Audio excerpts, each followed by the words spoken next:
hasi eegin wixii tagay ma jiro qof orda ah oo orodka ku guuleystay isagoo xagga dambe eegaya farxadu ma ahan inaad hesho waxaad rabto waqti kasta ee waa inaad jeclaato waxaad haysatid kuna mahadnaqdid dadka caqliga badan waxay leeyihiin asxaab badan cadowgooduna wuu yar yahay waayo saaxiib sanad baad ku heshaa cadowna hal maalin wanaagna waxaa leh qofka alla siiya dabeecad wanaagsan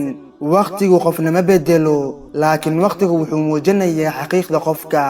markasta oo ay gabadhu bulshada ku dhex yeelato sharaf iyo soo dhoweyn waxay muujinaysaa wanaagga iyo karaamada ninkeeda gabar waxa ugu weyn ee kor u qaadaana waa dhowrsanaanteeda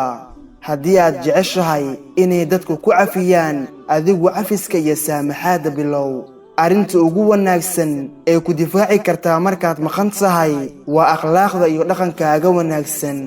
caqliga wanaagsani waa ubax qurux badan oo aan ka bixin beertaada ma jiro qof qalbigaaga dhaawici kara haddii aadan sirahaada iyo meelaha aad u liidato u sheegin dadka oo dhan ha kula dhaqmin dabeecad keliya waayo cudurrada ma kaxaysa daawo keliya haddii aad la fadhiisato jaahiliinta aamus haddii aad la fadhiisato culimadana sidoo kale aamus maxaa yeelay jaahiliintu dulqaad ayaa kaaga kordhaya kan culimada ahna aqoon ayaa kaaga kordhaya